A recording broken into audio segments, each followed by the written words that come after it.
And for the sake of this chapter and for art history, it's key to note that modernism we use sort of generically, I think, in culture as meaning something that is of the moment and modern.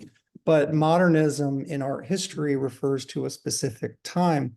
Art historians and scholars can't necessarily come to an agreement on when modernism begins. You could make an argument that there were precursors to modernism with the work of Gustave Courbet, Goya, the Impressionists, but generally it's the rise of technology, innovation, and between the wars. So for the sake of this chapter and generally for art history, most people say 1890s, 1895. Some start with the invention of the light bulb. But specifically for this chapter, the book defines it as 1900 to 1945, or what happens right before World War I and after World War II. I'm going to share my screen. We have a lot of art and art movements. So I want for this section to be able to identify key characteristics in different, lot of isms, not only modernism over the large banner kind of style and influence, but also specifically movements, art movements that really start with post-impressionism, and one of the first probably named modernism movements is Fauvism. So we're going to go through Fauvism, Cubism, Dadaism, Surrealism, and to be able to not only know the characteristics of what makes those particular movements, but know the key players so that you can identify. On the next test, it will be some identification if you can put into different camps who is this artist and what is their, because with modernism, it's a lot more about individuality, but also sticking with what was the context. So if you could, for instance, recognize a work by Matisse and know that it was, during his Fauvism period, for instance. So starting right off with Fauvism, it was coined again by a critic, just like we saw with Impressionism was coined in a derogatory manner, so was Fauvism, and it means wild beast. So there was this critic that saw the work and, with the bright colors that he saw as garish and the themes that didn't seem maybe consistent, it was as if they were wild beasts painting this in like almost like animals or an animalistic use of color and form. One of the most famous painters of Fauvism is Henri Matisse, and he never really embraces this term. Like the Impressionists co-opted the negative word of impressionism. And we can certainly see that there are some times when there's a bit of anarchy with work or rebelliousness. But with modernism, there is a definition of artists that gather together, whether it's independent society of artists, like with the Impressionists, or, resisting the salon, like Gustave Courbet did, that there's this sense of individualism and going against tradition. And that's one of the key tenets of modernism. If you could organize all of these movements, it's like we're going against the status quo. And that is true of this term modernism. It's being related to modern advancements, but also the idea of the avant-garde, which the French word avant-garde literally means the front troops, the advancing troops. Those were the ones that were the first out there, that were going to be putting their neck on the lines, but also ahead of the others, right? This idea of being ahead of the rest. And so these artists that are avant-garde, which we primarily use, maybe it's a catch-all and people use it today. Oh, that's very avant-garde. Well, it's an avant-garde way of thinking. That show was avant-garde. Typically, our historians save this word avant-garde for a lot of the work that was coming out of France, the French, Paris is an art capital, that are trying to do things that are maybe just slightly ahead of their time or breaking with tradition. And so Fauvism, this is a painting by Henri Matisse called Woman or Lady with a Hat. And it's his wife at the time, Amelie.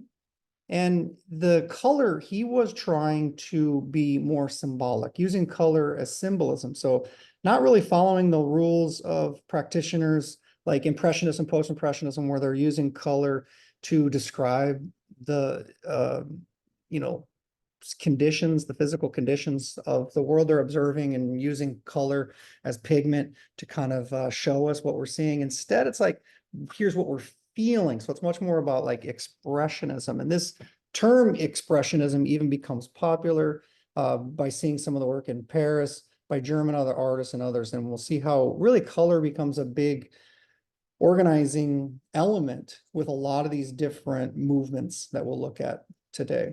So this is the artist Henri Matisse at the turn of the century, working in Paris. It's sort of the avant-garde. This is one of his early masterpieces. And one of the interesting things that the book talks about is how influential the collectors, Gertrude Stein, who was a writer, and her husband, Leo Stein. Gertrude Stein was a feminist, leading female thinker of her time. She was also a writer. She wrote the biography of Alice B. Toklas, who was a friend of hers. It's very unconventional, was also her lover. And she also wrote a really beautiful, almost cubist book called Tender Buttons, where she sort of chopped up some of the sentences and rearranged them almost like cubist or Dada artists would as well. But she would have these sort of salons as Americans in Paris and bring together these artists, influential writers, including Fitzgerald and Hemingway were known to attend, Matisse, Picasso, poets like Guillaume Apollinaire. And she also showed artwork in these, and they were great art collectors. Both of their collections ended up being gifted to the Museum of Modern Art, including her very famous portrait by Picasso. But this painting was in her apartment. Picasso saw it, and it inspired his painting that we'll look at in a bit, that was very influential and avant-garde, and that is Les Amants d'Avignon, the ladies of the street. But this is a traditional scene, okay? In a sense, we have landscape, we have an arrangement of figures, but this is like a Greek feast, this bacchanal, which, you know, Caravaggio, Titian, classical artists in Greek and Roman times would write about these bacchanals, like the Greek god Bacchus of wine. But it is sort of a thing that we've lost perhaps in modernism, in the turn of the century, and in the advancements of technology, and worrying about how to live a better life in society. And you know, maybe it's a critique perhaps as well as the Industrial Revolution, that living in these congested cities, even if we have the Haussmanization of Paris, and it's more open, and you know, impressionist artists like Renoir showed this kind of new leisure-like city. But also it's a critique of, even if the best case scenario in this modern city, we still feel a bit like Monk and despair and the scream. And we need to return, or wouldn't it be nice to return to this kind of simple, bucolic landscape, idyllic? And it's also an impossibility. It isn't possible, right? There is no innocence. There's no return to innocence, because you have colonialism during this time.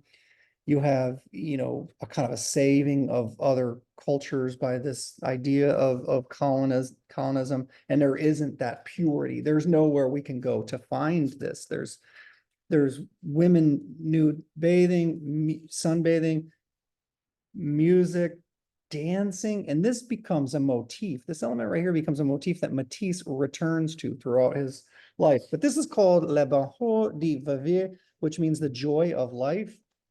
It's a larger painting, about 6 foot by 8 foot. And as I mentioned, this was hanging in Gertrude Stein's apartment.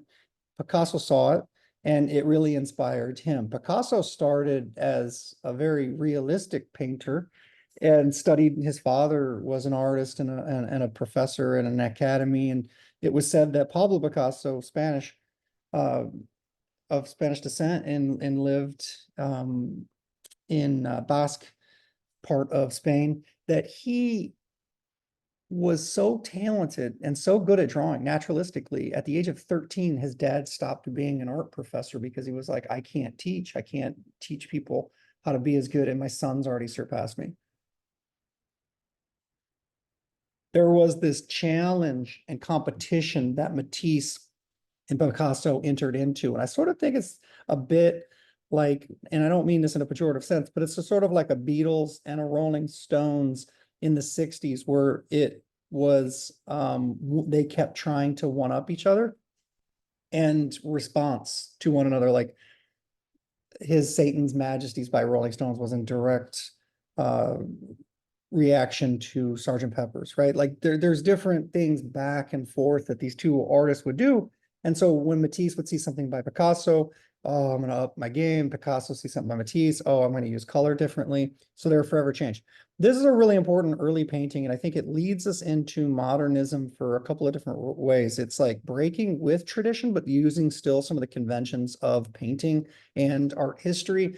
For instance, the pattern on the tablecloth becomes almost like a still life. It's flattened out, and we can kind of see the wallpaper continues into, in a flattened way, what is on the tablecloth itself.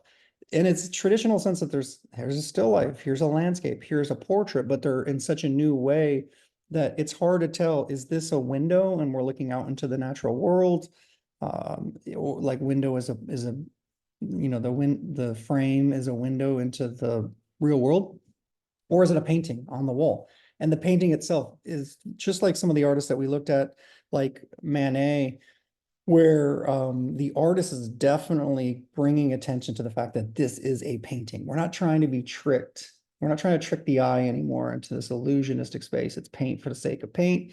And he even described where he wouldn't just use the colors that he would see. So perhaps he said he saw a red and he would paint that red. But by the time you paint the green of the apple or the green of the grass, as he described it, now that red was changed.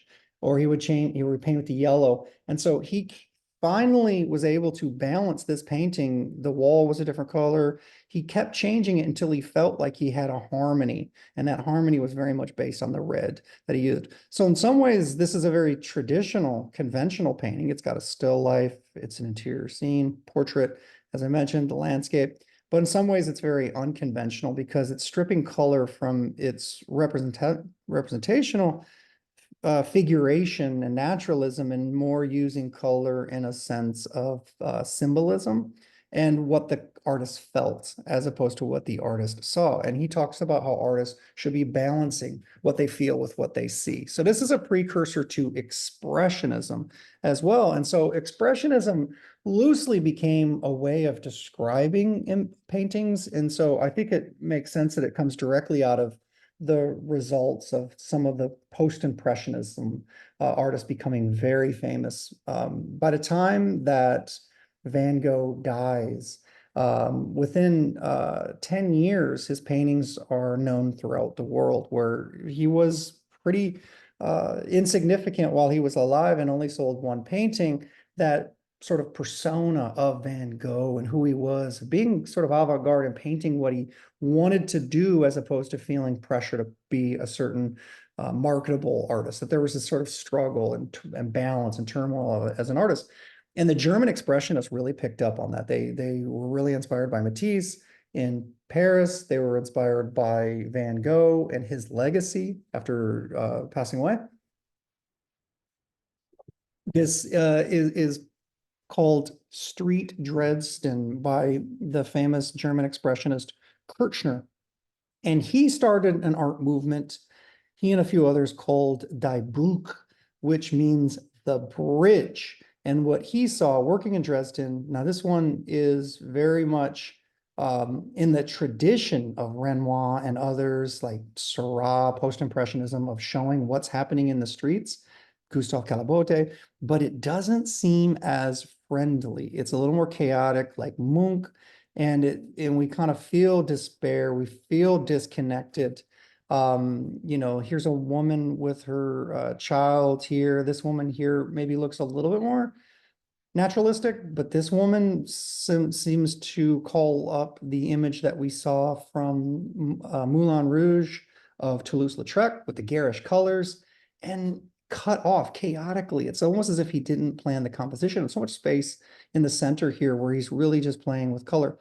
The reason why they pick up this name Die Bruch is they saw old traditions needing to change, and we wanted to see a new art movement that is literally bridging the very old, not the recent, and like medieval art. These are German artists that are inspired by German medieval art, Gothic art, and also things that are playing out in the world around them. And this is called Street Dresden 1908, even though it was painted in 1907. Oil on canvas, very frenetic. You can see this is at the moment, this is at the Museum of Modern Art in New York. And Leo Stein and others were very influential in making this art popular in the United States. And then this museum, the MoMA, today is still one of the greatest museums in the world dedicated to modern art of this era. So mostly art between 1900 and 1945 that still can be shocking and maybe unconventional and uncomfortable for some viewers. But this movement was short-lived. A lot of these artists that we'll see very quickly got bored or moved on. They would start a movement and work with other artists, move. And so they very much would, exhibit together and collaborate in the sense of sharing ideas, having these manifestos. But as new ideas came in and new people moved in, they would shift very, very quickly. So even Fauvism with Matisse was a very short-lived, Die Bruch was a very short-lived movement as well. But a movement that came out of that and had some similarities with the artists is Der Blue Writer, which means the blue writer. And this is probably the two most famous artists from Der Blue Writer are their founding members, and that's Franz Marc and Vasily Kandinsky. And Kandinsky was an early pioneer of abstraction. Now, Hilma F. Klint is an artist that was actually a female artist, much more pioneering in abstraction. It's kind of like a race of who made the first abstract painting. You could make an argument that Whistler made some of the first abstract paintings. Remember that, John Ruskin felt like he was flinging paint not only on the painting itself, but into the viewer's face, really. But that really this new movement of abstraction, when we finally have a word for it, when we have a name for it, it's generally agreed upon that Kandinsky is the first name. And he's a Russian artist. He moved to Munich and studied and worked alongside these artists.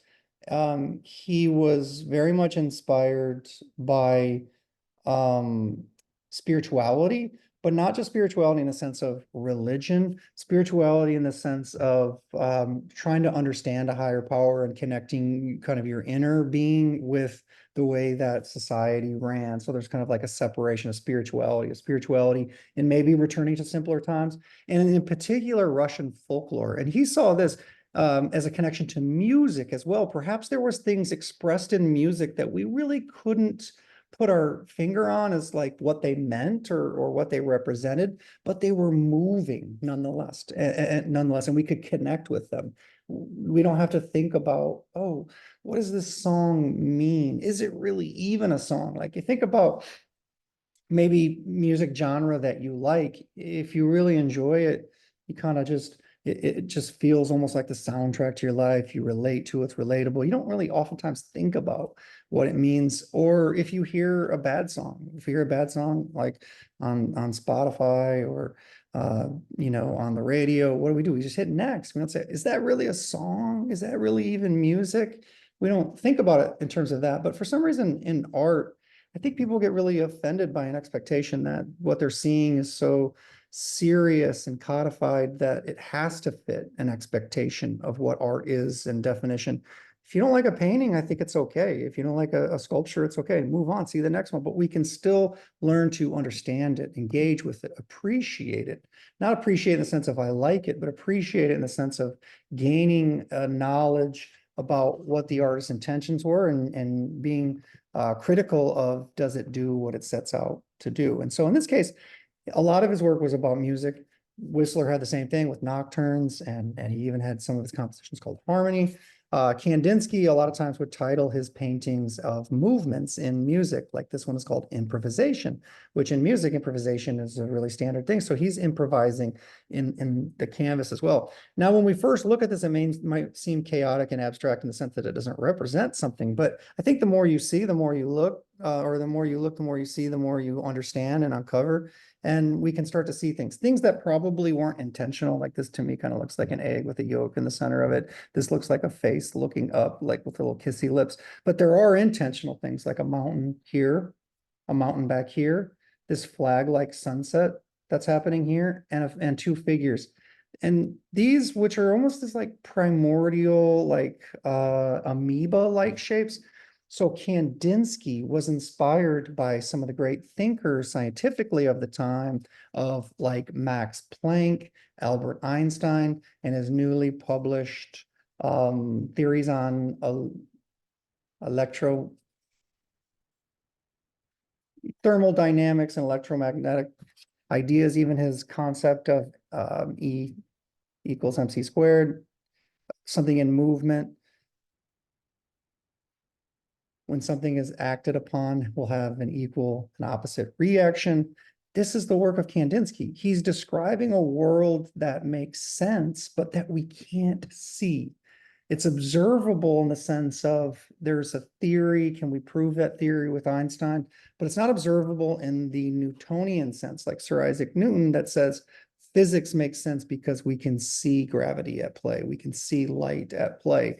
And this is really a kind of a negative reaction to that. Like not everything needs to be seen to be believed. And it's a kind of a sense of faith as opposed to reason, and understanding some of the things that were happening on a microscopic level, understanding that even these artists we're talking about, see, these scientists are saying that objects aren't really real, that there's this smaller thing. We can always break every single thing into a smaller, not seen, movable force that's going to have reactions and respond to on an elemental level. And so his art is really looking at that. It's a new way of kind of thinking about what abstraction means. Abstraction doesn't necessarily mean nothing. In some ways, abstraction is very much something, but it is shown in a way that is open for interpretation. The artist has their meaning, and we can see it as relating to our own personal viewpoint as well. Another founding member of Der Blue Writer is Franz Marc, and he described how color, just like Matisse, was symbolic and that could have meaning in and of itself. And so some of his most famous work is he had a dissatisfaction of working with people, or that people were inherently like bad, right? And that in society can corrupt people. So he felt like it was hard to show people in this neutral kind of way. So he used horses as a symbol of progress and capability and the hope in humanity and the future. And he painted them as blue because that doesn't make sense. And life doesn't have to make sense. And if we're thinking about science, it's like, the unexplainable and trying to understand what we don't already comprehend. He talked about blue as being a male force, and yellow being a female force, and red as being this uncontrollable, natural kind of elements. And we see all three of those colors in this very famous painting called The Large Blue Horse. And he related to the horses as more of an element of the potential for life. Unfortunately, he died very young in World War I, so we don't have any other works by Franz Marc. It'd be amazing to see what he would have done after this, because Der Blue Rider was also a very short-lived, less cohesive, less organized art movement. Another one of the German expressionists, very important female artist, is Katie Kollwitz, German artist, significantly one of the very few artists that was critical of Hitler and could still work as an artist in Germany, never fled. This work is somewhat prophetic as well, because she is shown here holding her son as a model when he was a young child, but it's kind of like this Gothic ideal or medieval suffering, like based on like Michelangelo's Pietà, like Mary holding the deceased body of Christ. But in this way, it's there's kind of a newness to it, but also this kind of old tradition. And it's very prophetic in the sense that this was her son that she posed with. She used him as a model, and he dies in 1917 in World War I.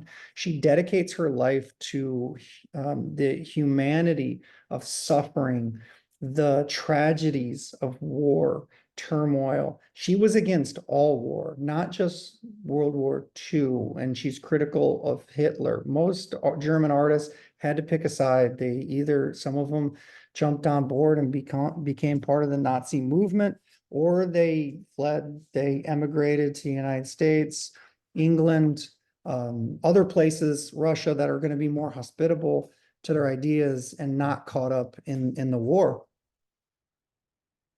Katie Kollwitz was a printmaker as well. So here we see a combination of a few different print techniques. It's an etching.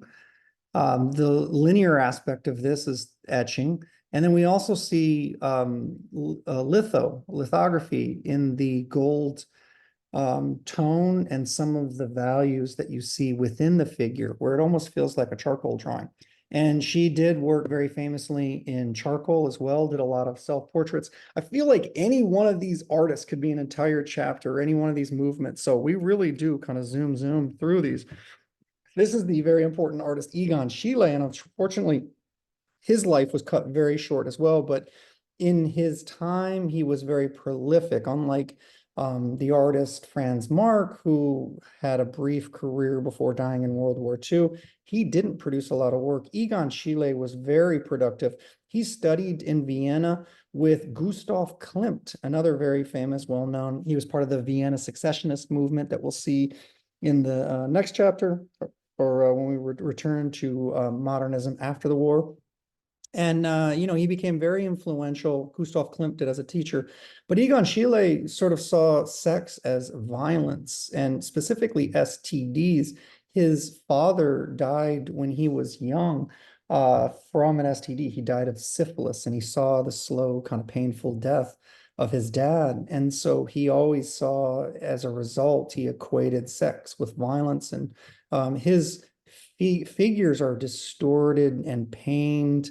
And I think that it's an expression of his beliefs. He died in 1918. We just went through an awful pandemic, and a comparable era was the influenza of 1918. And unfortunately, Egon Schiele was one of millions that lost their lives. He was imprisoned for a short time as well. He was banned from doing nude art. Nude art was popular. Nude art was very common to see in museums and galleries, but he had him and his wife were very young. And so they saw the nudity as more pornographic and shocking. And so he was jailed for a short period. He was asked to not make nude art, and he continued to do so.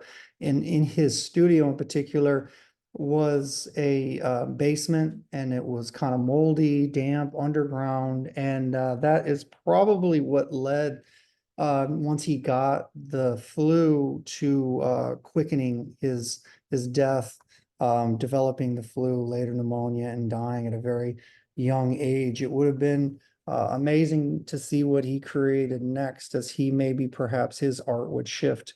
But it's figures, oftentimes self-portraits, that are distorted in the tradition of El Greco, like we looked at, or in the tradition of Mannerist, like late Michelangelo works, or works by Pontormo. They're also very beautiful. I think they're distorted and sexualized and violent, but also there's a really beauty to them. Thomas Osborne, his work is very much influenced. He's a big fan of Egon Schiele, the German artist, also Austrian, working in Vienna, died really young. And also he was inspirational for modernism generally. David Bowie's album cover Heroes is based on a photograph of Egon Schiele, and he even saw himself, David Bowie did, as a sort of more modern, I guess you could say contemporary Egon Schiele. The greatest artist of the modernist period and perhaps of the 20th century is the artist Pablo. I got to change the scenery today. I'm in the arts council, so you probably hear some people walking in. But the most important artist of the 20th century and of modernism is Pablo Picasso. Very much ahead of his time. He was struggling though. As a young artist, he didn't know what to do. His story could have easily been just like Van Gogh's story. He went from place to place. So he grew up in Guernica. He studied in Basque. He went to Barcelona and then ultimately realized that most of the important art that was happening in Paris. He moved there with his good friend Carlos Casagemas, who died of a young, very untimely death, died by suicide. He was very much affected by that, which entered Pablo Picasso's blue period. This comes just on the other side of it. But this painting here, Les Demoiselles d'Avignon, the ladies of the Avignon Street, is very much ahead of its time. He painted this in 1907 after seeing this painting by Henri Matisse.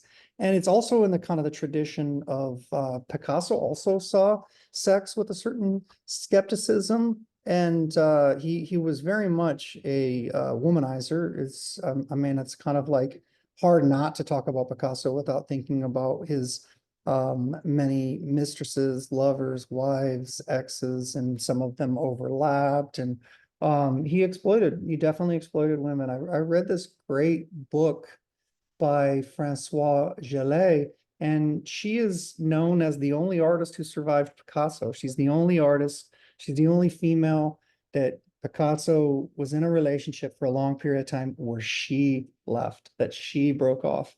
And she just passed away, I think 2 years ago. The book is great.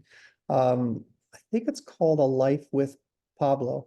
Great book, highly recommend it. But she lived over 100 years and just like a year or two passed away. But the reason I mention this is because there's a certain spectacle of sex. This is a brothel. This is inside, just like Manet's Olympia, but instead of it being coded as like, this is what happens in society, it's more of like, this is a view of kind of the precautions or the safety and then the negativity. Hey, what's up? So looking at this painting, there's a few influences. He makes this painting in 1907, but we don't see it. He doesn't exhibit it until 1916. So it was too shocking. It was too ahead of its time. It's a precursor to what happens with Cubism and the searching of form that he's doing, like showing things from multiple angles. These are 5 prostitutes, sex workers in a brothel in a conventional way and also in an unconventional way. The way that they're seated here, kind of crouching, a twisted composite view, which we see in like cave art, but also like an influence in ethnographic museums. These were new in Paris. They had opened up 2 museums in the late 1890s, becoming very popular, where they would study objects, not in an artistic way, but like of collections. And it's part of colonialism. It's part of this idea of like primitivism that, as countries like Spain, France, England, due to the rise in corporate capitalism and progress and mining materials, all of these countries, including the United States, are going into other colonies, colonizing them and kind of saving them. They feel like they're saving them. Like, oh, look at these. They showed the shocking art of these primitives. Like, see, this is a reason why. Or there was even studies published by biologists and psychologists at the time that said Westerners are the dominant superior race, and these other races are, they used pseudoscience to say in some way we're inferior. But Picasso and others, which we know all of this has been debunked, even the idea of like eugenics, but this art was still seen as new and novel, and people are seeing it for the first time. art from oceanic worlds, places like Papua New Guinea, um, further flung than Europe and the Mediterranean, and not just Tahiti, but places in Africa now being exhibited for the first time, but in ethnographic as a social study, not as necessarily an art study, but he was really interested. And so we see some faces here from ancient Spain, like from the Iberian Peninsula, like kind of showing these simpler art forms. And in a way, like maybe Western society and art history has always said, like, Renaissance art is better or more naturalistic. But Picasso and others are like appreciating this work. He had a collection of masks, African masks, oceanic ceramics, and there was an interest there. So in a way, this is traditional because we still see there's in the background a landscape. This figure here is going between the curtains. It's a large painting. It's really big, 8 foot by 8 foot. He did many studies. Picasso throughout his life would do many, many studies before he did a painting. And in earlier studies of this with drawings, he had himself and a young doctor in there. Also kind of the idea of like sexual violence. He was very much like critical, but also like not just a viewer of this scene, but an active participant in this scene. So in some ways it's traditional, still life, portrait, landscape, but in very, very much experimental, avant-garde, ahead of its time, to the point where too, like, some artists would see this. He only showed people this in his studio. People wrote about this painting. He didn't exhibit it until 1916, much later, that it kind of gained some, it wasn't as shocking anymore where people are going to want to burn this thing. Cubism is a natural outgrowth, and George Braque was a collaborator with Picasso. And Matisse was describing one of Braque's paintings and said he's painting through these little cubes, and that's where we get this name Cubism. And the name Cubism very much was adopted and adapted to the artists. Braque and Picasso were very, very influential. We see muted tones, some monochromatic paintings, but a new shift, a change, just like Freud is thinking about the mind in a new way, and scientists like Einstein and Max Planck are looking at the observable world in a new way and saying there's other things that we can't observe that we can put a theory together, but we know it to be true, but we can't like prove it. We can't feel it. We can't hold it. And the same thing is happening with Cubism, where we're seeing multiple angles, multiple viewpoints, differences. And this in particular, even too, is like where we don't need to, it's unconventional sense because we don't need to see the subject to even understand what the subject is. George Braque did this from observation, but years later. So he saw this Portuguese man in a bar and years later paints it. And it was a musician. If you look closely and start to look, things are kind of out of balance, perhaps, but we're seeing frontally and profile. Here is a face. Here are the arms. Here is a guitar. Here is a still life on the table. So in some ways, it is a unexplicable kind of conflation, confounding scene of like, what is even going on? This was very avant-garde and shocking, but in a way too, like a different way of explaining. And Braque and Picasso both said with Cubism that we're trying to show you what we know and we think, as opposed to what we see and what we can feel. So this goes beyond expression and this goes beyond the sort of naturalism, although those elements are there too. Cubism becomes very big. If you go through museums and look at this period between 1911, when Cubism was brand new, and the mid 1920s to late 1920s, artists are all experimenting with Cubism. Even artists that you wouldn't even think, like Diego Rivera. There's a great museum in Little Rock, the AMFA, the Arkansas Museum of Fine Arts, and they have 2 of Diego Rivera's pieces, and one of them is in a Cubist style. And it's like, oh, that's atypical. You wouldn't expect to see that. But Picasso very much was traditional and went through his rose period, his blue period, representational. He was very naturalistic, but then got interested in this idea. There's two types of cubism. Early on, it's analytical cubism. It's kind of what you see. It's analyzing what you see. And this was described by the poet Guillaume Apollinaire. And later, we've got this movement called synthetic cubism. Synthetic cubism is using real objects to show a blending of what we see and what we observe and what we experience in a daily way. And I love this painting. It's a really interesting one. There's an entire museum in Paris dedicated to Picasso in his time while he was there, and this painting is there. But this is painted with oil paint on oilcloth, and it also has a reproduction collaged into it. This is perhaps the first known painted collage. So this is a mechanical reproduction of chair caning, and this is real rope. And so what we're looking at is actually a glass table. And very much this is a still life. It's like an object, series of objects on a table, but it's also a portrait of a conversation of two people sitting at a French cafe outside on a glass table and just going about their day. So this is the glass table, and you're looking down on the glass table. You can see part of your chair underneath there.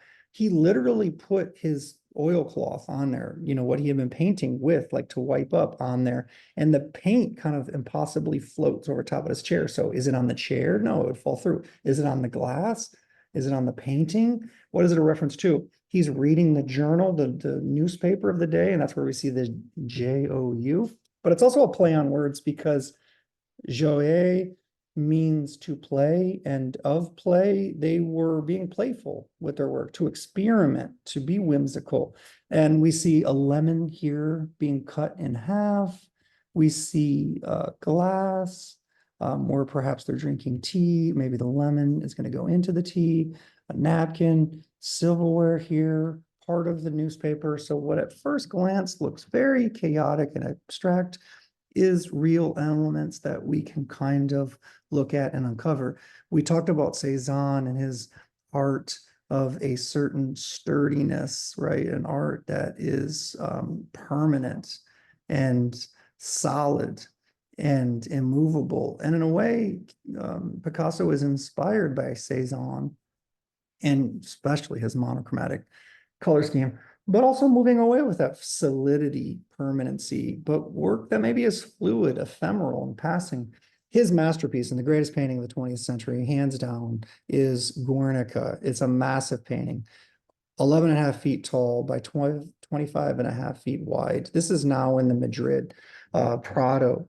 No, not the Prado. I don't know why I said that. Is in the Reina Sofia in Madrid. But you couldn't see this there until the 1970s. When Picasso painted it, it was a critique of the Spanish government, of dictators, of fascism, of Nazism. And he said he doesn't want it displayed in his homeland until there's no fascist dictators there, which didn't happen until after he died in the late 1970s that this painting was returned. Before that, you could see it in the Met in New York. There is a reproduction of this as a tapestry that's always hung in the United Nations in New York City, but recently it was removed. And people always have seen that painting as a call for peace and a resistance to war, complaining against war. And this is very personal to Picasso because this was the bombing of his hometown, Guernica. He was asked to paint a painting as a social protest to the war of the late 30s, 1936, the Spanish Civil War, and he refused. He didn't accept the invitation for this Paris pavilion of Spain until Guernica happens, and he reads about it in the newspaper.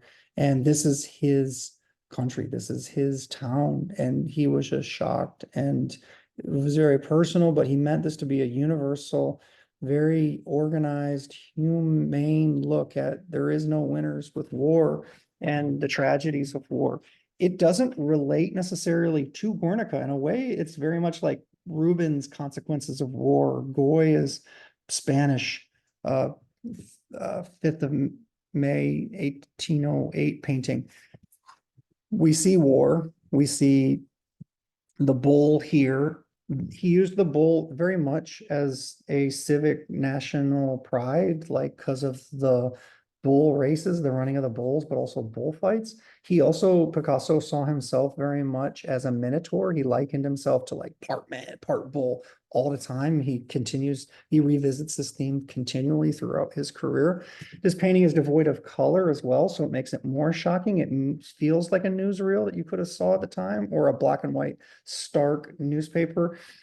He explores texture. This is massive. Think about 25 feet long. Look at this very pyramidal composition indebted to Rubens and Leonardo, but it's also avant-garde and shocking, and a culmination of all of the studies that he did with Cubism as well. We see a mother crying. She was just breastfeeding, and now her dead child is spread out in her arms. This was a guy, a young soldier that was going to warn about the advancing enemy, and here his sword is broke, and it feels very prophetic. The horse is trampling over. The horse doesn't even know what side he's on. He's trampling over his own, owner. You have elements of rest and peace in this, but overall, it's very chaotic. We have the all-seeing eye of Jupiter, or God, up here that's just witnessing all of this, not intervening, not helping out. Another very Rubenesque element is this hand reaching in. Rubens did this a lot in his paintings, reaching in, sort of like a Degas element as well, or a Leonardo element, where Raphael, where we're like pointing our eye in these different directions compositionally. You got this figure out here just crying out in pain. It's a very important, prominent piece that's very much a call to action against war. Ironically, there's this short-lived art movement in Italy called Futurism. Most artists are against war, right? Most artists are going to say that war is bad, not just this war, but all wars. And here, ironically, the Italian futurists glorified war. They called for war. They hoped that World War I would and the idea of war would be a start of something new, hope in a future society. Let's out with the old, clean out the old, and go with something new, which is really ironic because a lot of manifestation in their work seems peaceful, and it seems mostly about movement, right? Like a lot of this very famous piece by Giacomo Balla called Dynamism of a Dog on a Leash. I love this. It looks like my dog Cola when she's on a walk and just like frenetically walking. This is another artist, Umberto Bocciani, Italian futurist. Most of these artists, because they were so much championing war, like there's a potential in war. Let's get rid of art, they said. Let's get rid of the museums. Let's get rid of the theaters. Out with the old. Why have Greek sculptures up when we can make new sculptures, and don't put them in a museum? Have them out in the public for everyone to see. This is an example of futurism sculpturally, and the artist Umberto Bocciano, who is showing us the fluidity of a figure. In other words, the artist was saying with their manifesto, Giacomo Balla and Bocciani, that there aren't really four legs. One of the things that Apollinaire said about a chair was that you can, even though you might not always see four legs on a chair, you know they're there. And Picasso and Braque were trying to show that even if you don't see all four legs, there's a way to view them and consider them. So maybe we have to see two views of the chair instead of just frontally and just see two legs. We see the side and we can see all four legs of a chair. Bocciano is saying there's not just two legs of a human, there's more like 20. And you kind of get that sense too, like movement is produced. This is very difficult to show fluidity and movement. It's a very hard thing to represent in a static movement. But with sculpture, we can move around it. And there's kind of like this trapping of the form, but also this sense of grace as it's moving. Bocciani and others died in World War One. Like they so much championed war that they felt like they had to join in. And, they were as not much of protesting the war, and were interested ideas of fascism, which is really interesting to think about some of these artists sometimes on either side of some of these, polarities with, Nazism, fascism. In Italy was a political movement. Dada was a reaction to the war. So this is starting with 1917 and after, a reaction to Germany's involvement in World War One, being sort of on the losing end of that, and also a sense of just a lot of ills that happened because of the war. And they were also into this idea, similar to the futurists, not glorifying war, but the idea that with art, you're always relating to what's going on.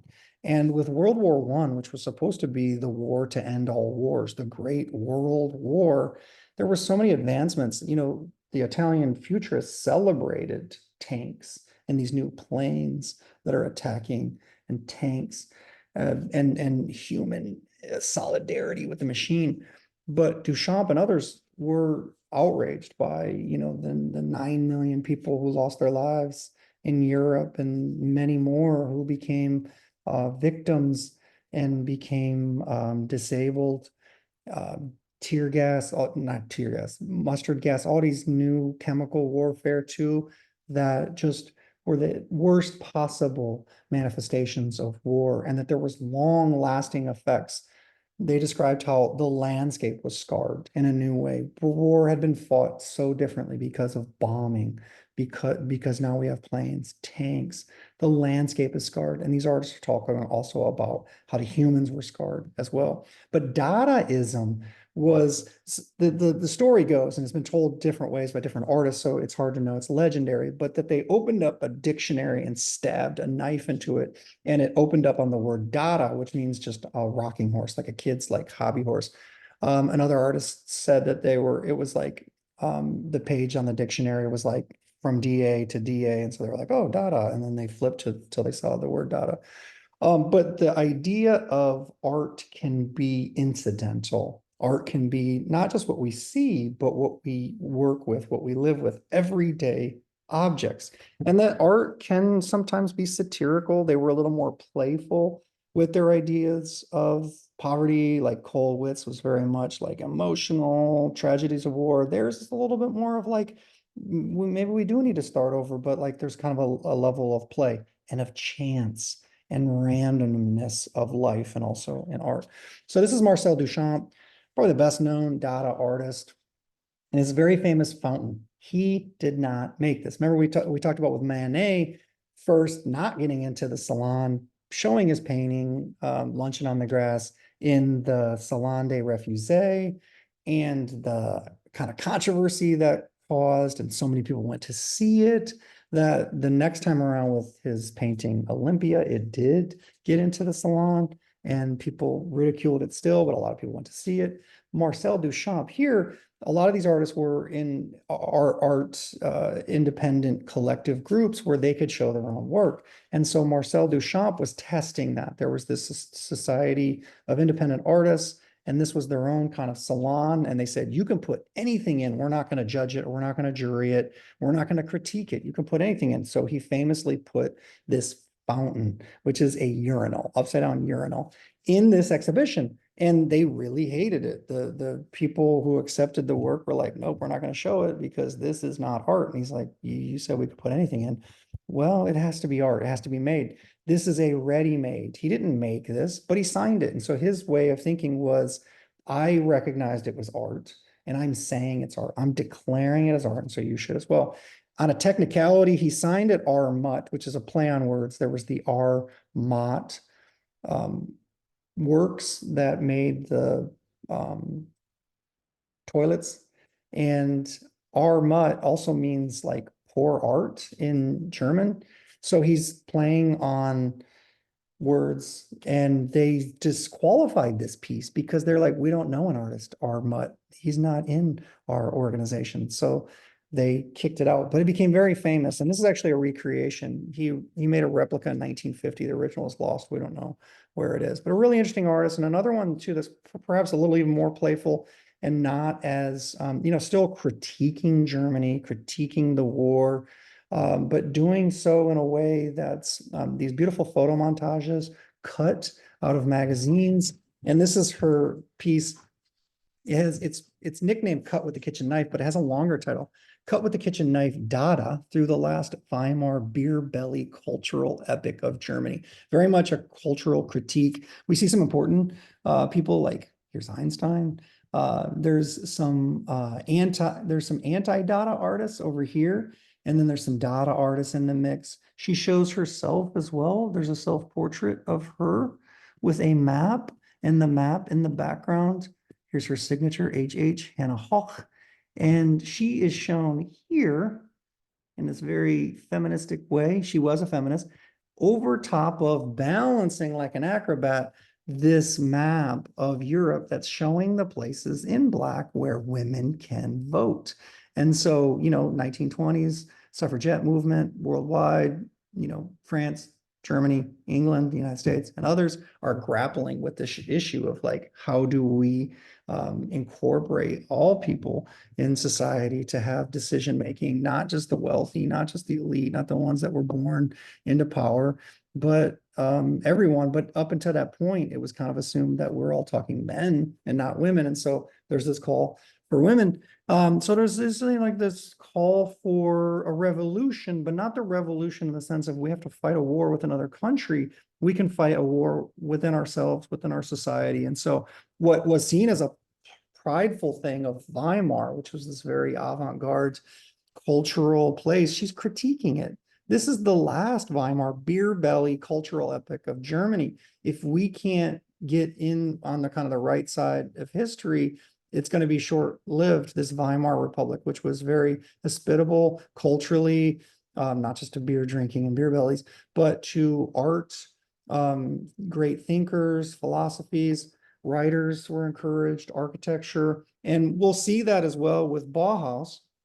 So this is Bauhaus happens between 1919 and 1933, which is in Weimar. This is the first original building in Dessau in Germany. This is Walter Gropius. Gropius was the first director of the Bauhaus, a very famous German art school. Some really important artists taught there. Kandinsky taught there, Paul Klee, Joseph Elbers. Many of these artists had to emigrate. This was shut down by Adolf Hitler, who was not into, this is him ridiculing, and his entourage here. It's ironic that some of these art movements that came out of their countries were not appreciated by their country. So for instance, these Dada and later Surrealist artists were not championed. Goebbels and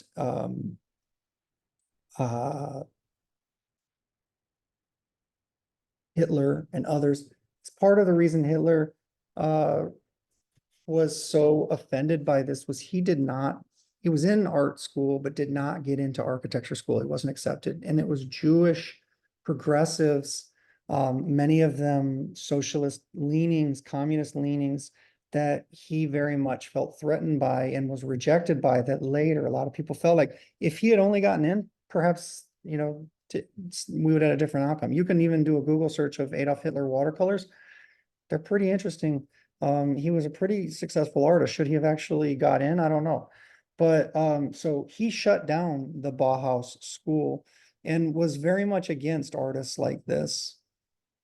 And this is work that was made in Germany. Max Beckmann, he served in World War I. He was very jaded. We see this movement called the New Sachlichkeit, which means a new objectivity.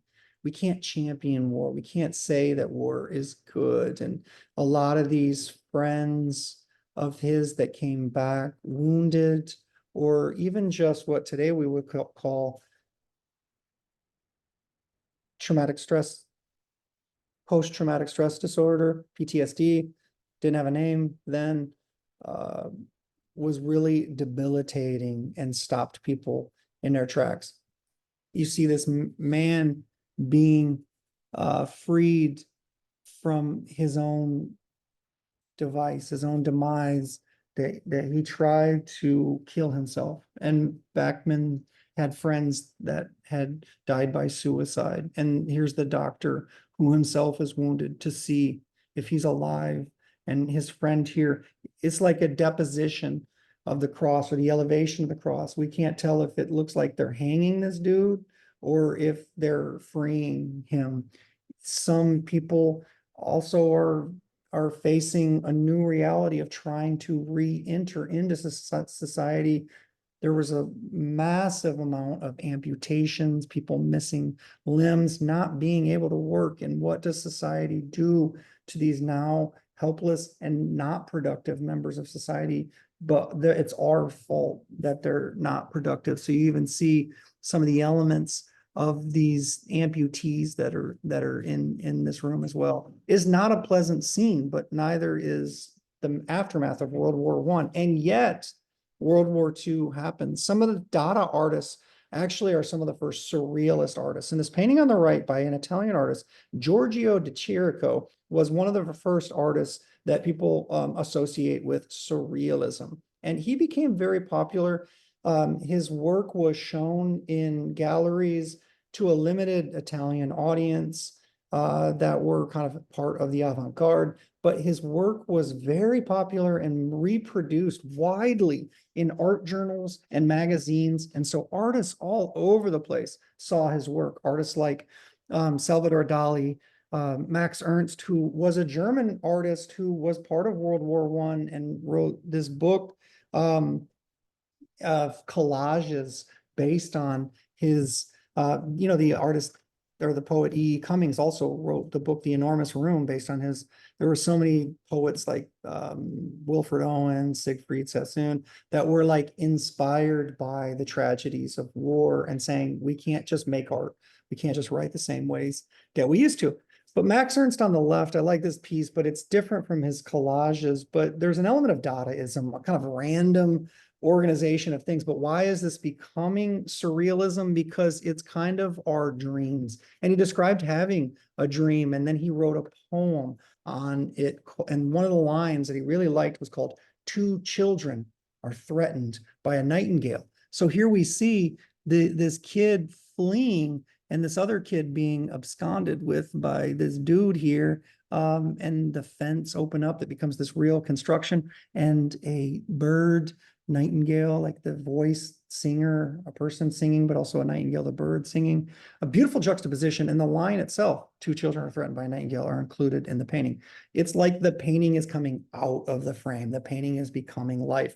Our dreams is becoming painting. Painting is becoming our life. It's like this very intertwined web of like, what do we see? What is the subconscious? What is the unconscious? Basing their ideas on Freud and others, Lacan, thinking about psychology, even thinking about the ways in which we navigate with the world, knowing how to like, oh, what's etiquette? How do we contribute to society? We kind of feel this maybe inner struggle. And the surrealist artists are showing us this inner struggle, this unreal, uncanny. The uncanny was also the psychological idea. Salvador Dali's very famous Persistence of Memory. I got an opportunity to see this painting for the first time because the last time that I was at the MoMA, it wasn't on display. They were doing renovations. So when I brought students, some of y'all saw this painting as well. It's teeny tiny. It's pretty shocking to see. You know that?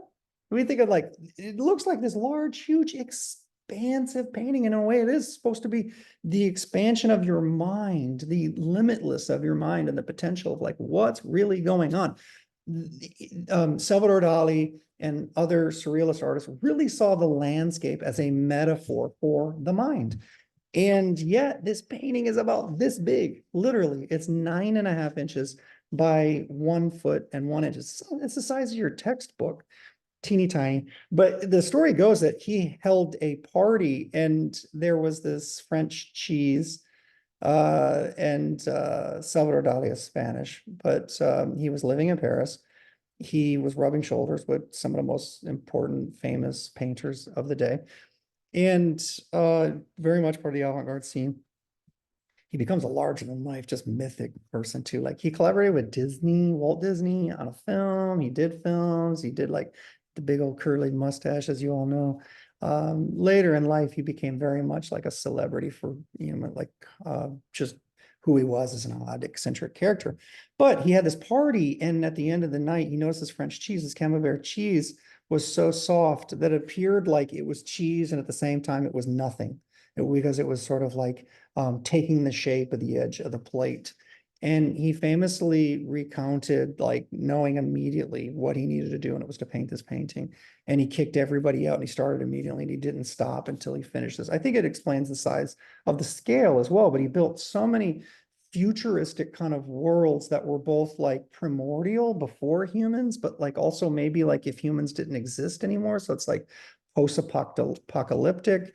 It's human, but it's post-human. Like this weird dude, eye, nose, mustache, who's also like fish-like this primordial ooze. We got theories of, Darwinism that are happening at the same time, ideas of social communism, socialism, this clock here, but things aren't idealistic. Things are what if this had never happened, like going time traveling, going back in time. So it's the persistence of memory, but oftentimes we think about it also as a futility of time. And that's why he has these ants like feasting on this watch here.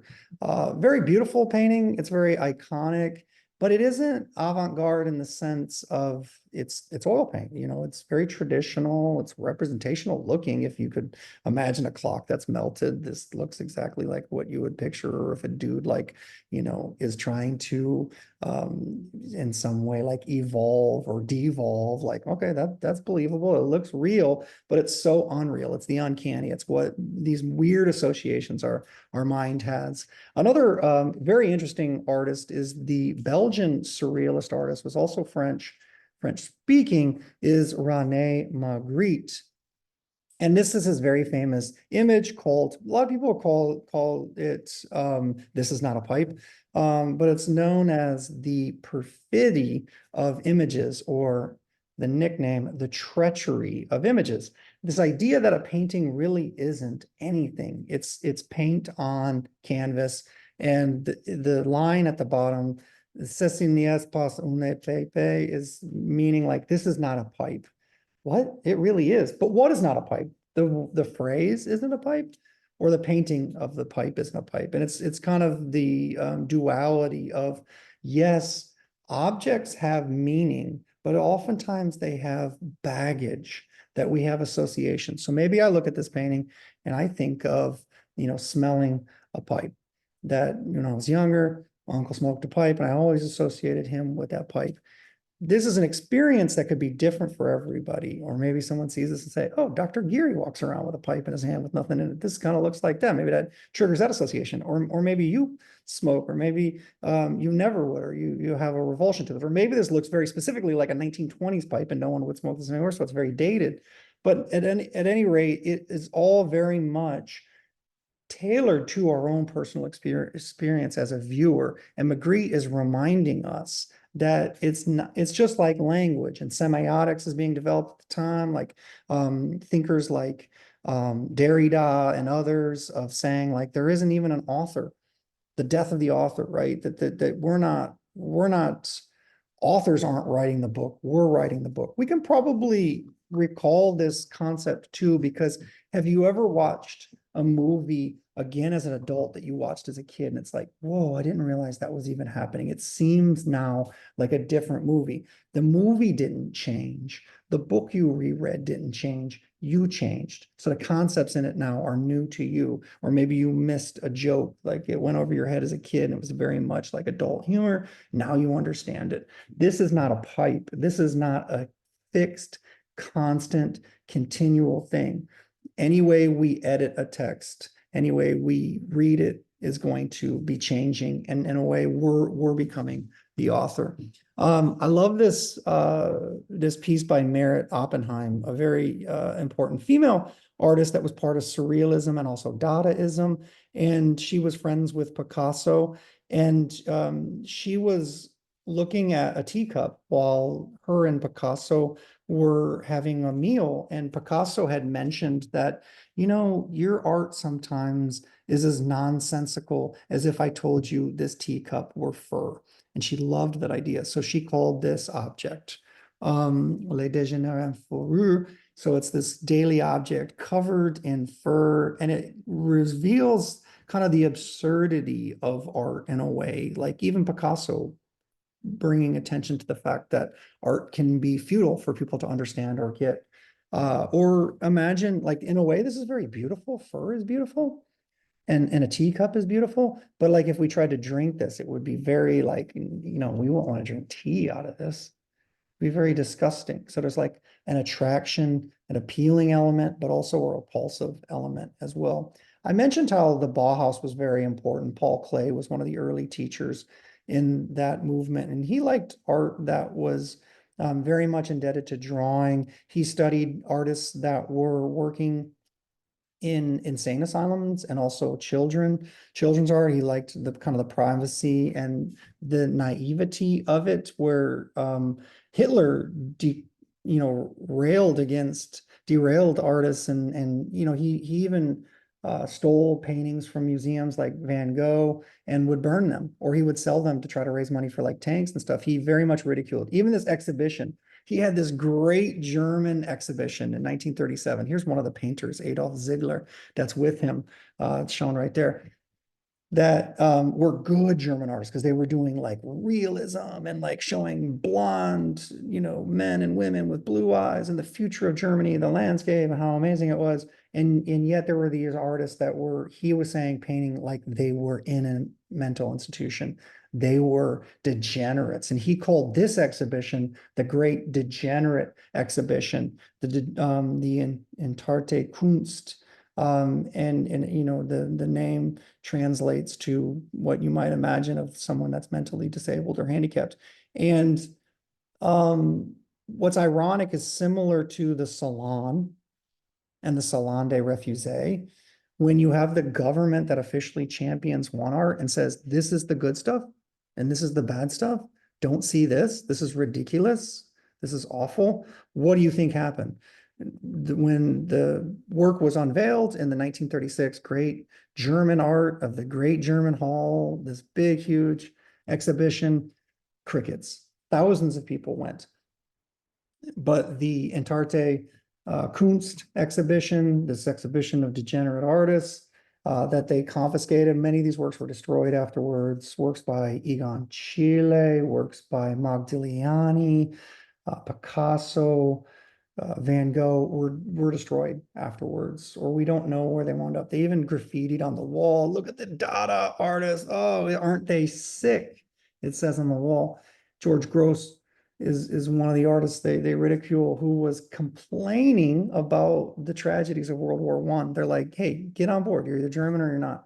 And hundreds of thousands of people went to see the degenerate art. They were lined up to ridicule it, maybe, but also to see. And it's funny because now, who's had the last laugh? That artwork that's in the Great German Exhibition, these artists that you've never heard of, like Adolf Ziegler, that Hitler championed, their pieces mostly sit in storage units and, in collections in museums, but not widely on display, because they haven't stood up well to, they haven't aged well based on these ideas. Careful who you align yourself with. But these other artists, these modern artists, are very much. So a couple other movements. So this is, part of Surrealism, the Bauhaus. A new movement is called Der Stil, which just means the style. And the most famous practitioner is the artist Pete Mondrian. And his work is really interesting. It became very stylized, simplified. He was inspired by music as well, just like Kandinsky, but taking it in a different direction. This is called composition with red, blue, and yellow. He also has a piece called Broadway Boogie Woogie, thinking about the brand new music of jazz happening in New York and Paris and Berlin in the mid 20th century, and how, in a way, that's similar to abstraction. Jazz is taking songs but through improvisation, through different ways of arranging the music, that they become somewhat alien and completely new forms. And he's doing the same thing with art. He imagined this as sort of the regularity of the city. Becomes very famous though, and some architects use it in the 20s and 30s, and designers, and becomes very iconic. Ironically, so he's a Dutch artist. Ironically, it becomes some of the most graffitied art and defaced art in art history. A lot of Mondrian paintings, if you go and see in a museum, they're behind glass because people are like, they would see a lot of these big empty white spaces and think it's an open invitation to write on them with Sharpie or spray paint. Or like they saw it as a big like FU. So people literally wrote like FU on them, or someone famously spray painted a dollar sign on one. Brancusi is also part of this kind of post-surrealism movement. This was an interesting story that happened with Brancusi's Bird in Space. There was a dealer in the United States who became very synonymous with modernism, and why New York eventually becomes a hotbed and a new capital for art is this collector. Stieglitz showed some of the artwork and was championing some of these European modernists and making a name for them here. He bought this piece, he brings it back to the United States, and customs confiscates it and says, you have to pay a tax because there's no way this is art. And he's like, it is art, I bought it, here's the receipt, here's I know the sculptor Brancusi, this Romanian sculptor who's first working in Germany and later in Paris. The customs guy's like, well, I don't know what it is, but it's definitely not art. And he charged him like a duty. He had to pay a tax on it, but if it was art, he wouldn't have had to. And he randomly said it was like a kitchen utensil. Like, I don't know what kitchen you're cooking in, but this like 4 foot high sculpture is supposed to be abstract. There was even a subsequent court case about this where the artist Stieglitz, who was a photographer and artist, who was this gallery owner, who was championing these European modernists, who really inspired a lot of American artists. He takes the US government to court to say, I shouldn't have to pay a duty on this. Here's the sculptor Brancusi. Here's a photograph of him with this piece in his studio. And people are like, they didn't deny that it was an art, but they said, and they didn't try to say it was a kitchen object, but they're saying like, how is this art? Explain what it means. And so in that, they're saying this idea of like, it is a bird in space. It's not a particular bird that you can recognize as it's flying, but it's the fluidity, almost like the Bocciani fluidity of this figure with modernity of a changed figure, and trying to show this representation of form.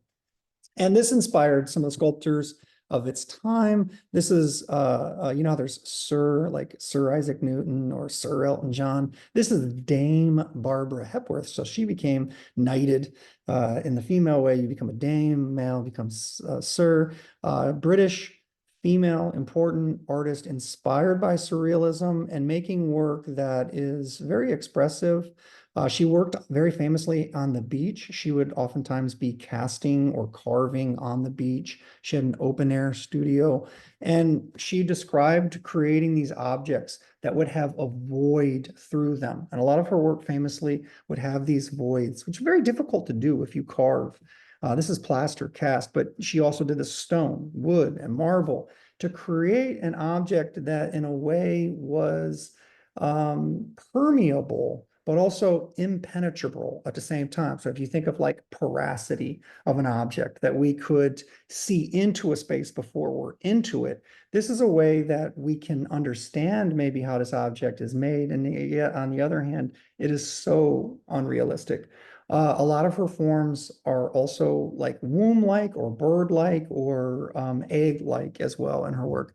Really interesting artist. very beautiful, sleek abstraction, and it's supposed to be expressive of an object, but in a way, non-objective, not referential, not specifically referencing something, which is also characteristic of Henry Moore's work, another very famous British sculptor. His work was also very much a result of the suffering that was happened during World War II and the air raids of Nazi bombers. And he did a lot of pieces of reclining figures that didn't really recline in a way that was relaxed. Reclining figure is something that we see throughout our history. Even Matisse in his Joy of Life painting, we see these recumbent, nude, reclined figures. But more is distorting them and in some ways showing us a more disturbed aspect of like even at rest, people can't be at rest. And he showed drawings from that he actually did while he was underground in these subways while there were air raids going on, and showing all of these figures kind of huddled together and people kind of like, yeah, they're relaxed and they're laying down because that's what you were instructed to do. But they don't look at peace. They're kind of like Cezanne, where the still lifes look like landscape paintings and the landscape paintings look like still lifes. In a way, Henry Moore's reclining figures look like mountains or rock formations or stones. They're very abstract. They're serpentine, but there's not necessarily an elegance or a fluidity of movement like the Bocciani. It's more of a harsh reality of this new world that people are experiencing. Also very much indebted to shock mules, though, and these are from the Mayan. So this is Mayan art. It's in Chichen Itza in modern day Mexico. This is in, kind of Central America.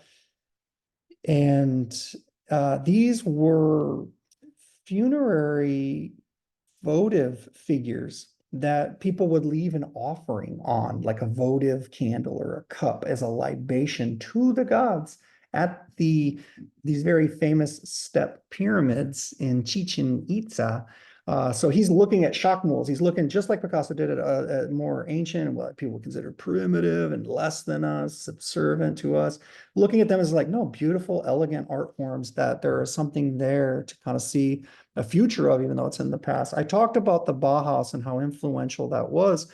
Walter Gropius was the first director, and they kind of saw themselves as like working in a tradition of creating like the ancient guilds, the medieval guilds, the Renaissance guilds, where people were working together and there wasn't necessarily a hierarchy of art versus craft. Although ironically, Walter Gropius said that architecture, sculpture, then painting, in terms of like, architecture was the premier and the most like pure form of art because it has a purpose, but it can also be decorative.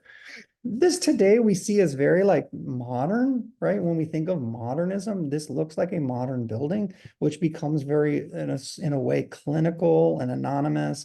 But at the time, it was shocking. It was brave. It was daring. It was sort of reimagining new cathedrals. And this is the shop block in the Bauhaus. And Walter Gropius also designed a very famous machine work building where he sort of saw the factory as a new sort of cathedral, allowing light in to try to, at the time, Industrial Revolution was like, there was almost like a second Industrial Revolution that fed World War II and then post World War II.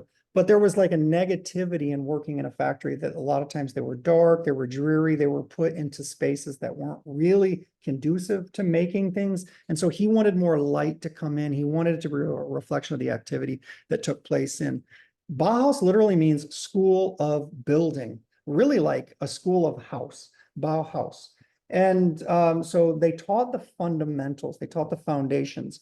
This is known as a curtain wall because of the advancements of steel technology. You could have, instead of a wall always supporting the floor below it, that now you could literally, because of steel, you could hang a floor from the ceiling above. And so that's what a curtain wall is. The curtain wall is the idea that it's not built from the ground up, it's hanging from the ceiling. So you can have things jutting out, new forms like this, that are cantilevered out into space. You wouldn't have been able to do this before. There's no posts holding this. This is cantilevered out, and Frank Lloyd Wright becomes a big proponent of this in the Prairie School in the United States, which we very much think of modernism. This becomes a sort of a generic international style, but it was groundbreaking. And then the second director, that was Walter Gropius, the architect, first director of the Bauhaus. The second director is Mies van der Rohe. And he was a very influential artist and architect. He designed this. This doesn't exist anymore. This was just a model that he built on the campus of the Bauhaus in Berlin. Originally, it was in Weimar, and literally Weimar was where the Bauhaus was. It was moved to Dessau, and then also existed for a short period in Berlin before the Bauhaus was shut down by Adolf Hitler. A lot of those artists and architects, including Mies van der Rohe, had to emigrate. And Mies van der Rohe went to Chicago. He started teaching at the Illinois Institute of Technology, where he developed a very famous class that was exploring materials. Don't imagine what you could build visually, but imagine what you can do with the materials that you're using. In other words, and you see it very much in this, it becomes the international style. Skyscrapers didn't yet exist. 1922. You didn't have a building over 20 feet. You know, the Empire State Building, turn of century, 19 teens, you're getting up there, but you didn't have skyscrapers in the sense of like 50, 60, 100 square. And that's what he's imagining here. When we get to that point, curtain wall, running wall, like hanging a wall, instead of having to build a wall from the floor up, we can build it, you know, hanging, suspended, cantilevered. He's imagining what skyscrapers are going to look like. And he famously, so those of you that went to New York, we went and saw one of his buildings, the Seagram building, which is just a beautiful building by Mies van der Rohe. But a lot of buildings in Chicago as well, which was a great place to do it because you had the Great Fire in Chicago. So they really had to start from scratch and use materials that people didn't see as architecture earlier. People loved wood. They loved bricks, but now it's like, hey, now there's a good reason to use steel and glass because it's fireproof and we can get some really elegant curving forms with them that wasn't possible before. I mentioned though that he became a teacher and started this materials class.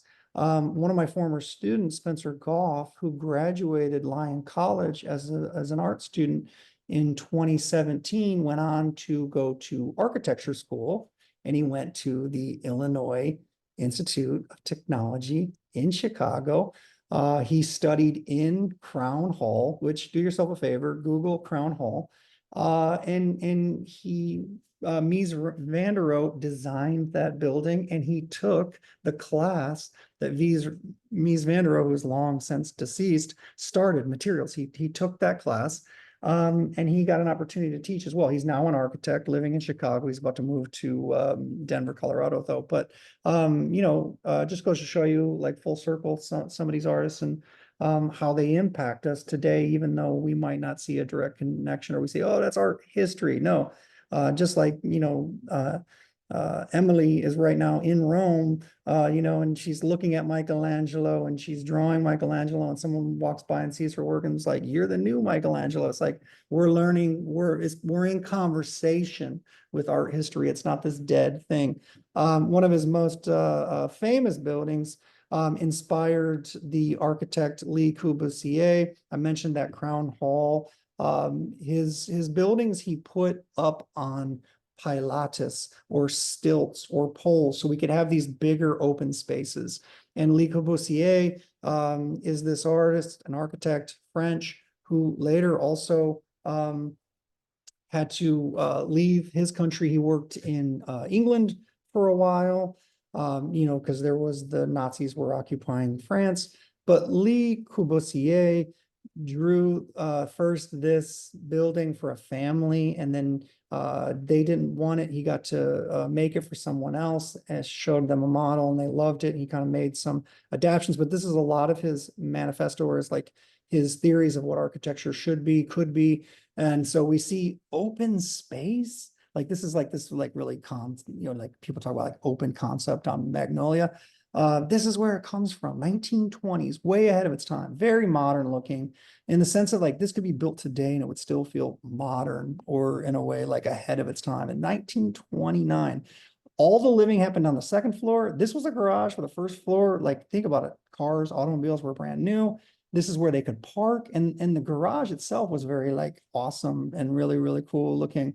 A lot of open space. So there was this permeability, porosity. You could see out, you could see in. Beautiful use of materials and a potential for architecture, potential for not just a house has to look this way, but how do we want a house to look? How should it feel? How should we study? And this is meant to be kind of on a human scale, living with nature, being inspired by nature, and being inspired by spirituality as well. And so these were really important tenets in American modernism that inspired artists and architects like Frank Lloyd Wright. This is the end of the chapter. Hope you all enjoyed. As I mentioned before, each one of these artists, architects, sculptors could and should be a chapter in and of themselves. And we just kind of like cherry pick and hit a couple of sentences here and there. Paul Klee wrote a book about art called The Sketchbook. Kandinsky, who we talked about, wrote a book called Concerning the Spiritual and Art. It's a beautiful book, well written, brief, not real long. Great books to have, great books to read. Joseph Albers, who was part of the Bauhaus, wrote The Interaction of Color. If you take my 2D design class or my color theory class, I'm very much indebted to his teachings. This stuff is still living. There's so many artists that you could just dig and dig and dig, and just this is just tip of the iceberg. I could talk all day, but we're done. Peace. See y'all.